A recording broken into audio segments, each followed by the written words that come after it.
Josh, heard you had a few questions about your car deal. Yeah, Mike, I was looking at it, and I know I got first pencil on that deal a little bit earlier, but I thought I made a lot more money than I did. Can you tell me why? Well, Josh, you're familiar with the 4-score we have here. Basically breaking things up into 4 parts of the car deal.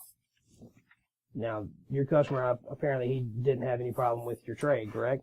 No, it was good there. Okay. And didn't question the price at all, correct? Not at all. And it looks like you got every bit of that $596 payment, which no problem on that kind of number. Yeah. But what happened when you came over here to this $4,895 down? He didn't have no cash, Mike, and I would even if we can get him with no money in his pocket and keep all this the same. Yeah. He'd be comfortable with his payment. Well, unfortunately for you and I, because, I get paid off the same dollar that you do, bud, without that right there really limits what I can actually sell that vehicle for, okay? And the person that sets those limits is the bank, okay? They base that on a person's credit and their guidelines that they do, all right? I remember this deal specifically, okay? And I think your customer came out paying a few dollars less a month, actually, and that's because I couldn't get any more from the bank, okay? If you got this vehicle that's valued at $20,000 and you're on a bank that is going off of retail, okay, and you have a good call of 115%,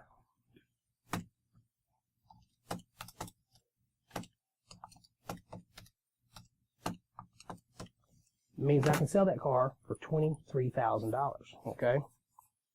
Now, if you had gotten the $48.95, I could have sold that car for $27,895, okay? That's where your money went, okay? Basically, on the 115% of retail, it limits me to selling that car for $23,000, okay? Now, your customer owed $5,000 on a trade that was only valued at $3,800, all right? That's eating into that $1,200 of the profit that you're able to make from what we had in the car versus the $23,000. So with us having, which I looked on our sheet earlier, having $18,000 in this vehicle, you think you have a $5,000 deal.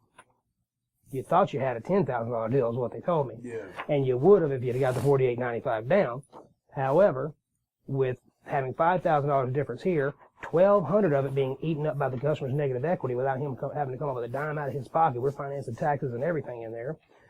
Put you basically at having a $3,800 deal, okay? Now, he came out with a little less payment because on that vehicle I was actually able to get 75 months at a 2.59 buy rate, selling it to him at 4.59. Where we're in New York, they don't allow me to sell GAP as a profit center, but they did allow me to add a 100,000-mile bumper-to-bumper warranty on the guy for $29.99. Okay? So, I mean, yes, his payment came out a little bit under the $600. Our total profit on the deal was around $6,000.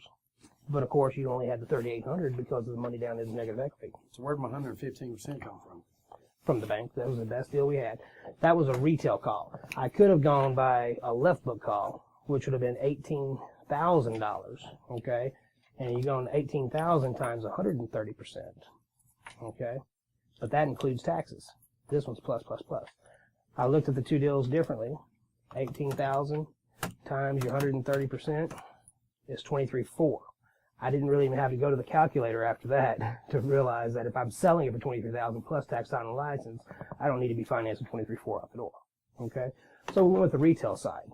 And that's what it is. If I'd had somebody with a little less credit than yours, I might have only been able to get 110%, maybe 105. Maybe the other call would have been better. But if you're wondering on a first pencil of where your money went, the limits are always set by the bank. However, the only way that I'm adding anything like this is after I've captured every single dime that I can on the front. Let's all be real and go back. When I get paid on this difference in rate, when I get paid on that warranty costs. So why would I ever take $3,000 of my free dollars from a front, or even 100 of my free dollars from the front, to add it to the back of something? Because when I charge that customer $3,000 and it cost me $2,000, I only made $1,000, correct? Yeah. So why would I take $2,000 away from myself?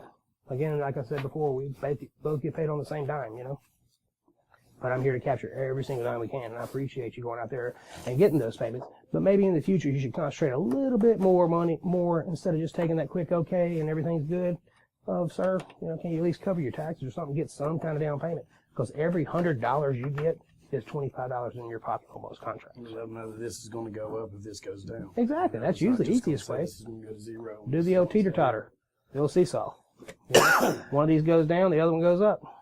Because if the guy wants a really lower payment, you've been in a situation before where a customer said they're going to put $8,000 down because they wanted to be at $300 Yeah. instead of $600.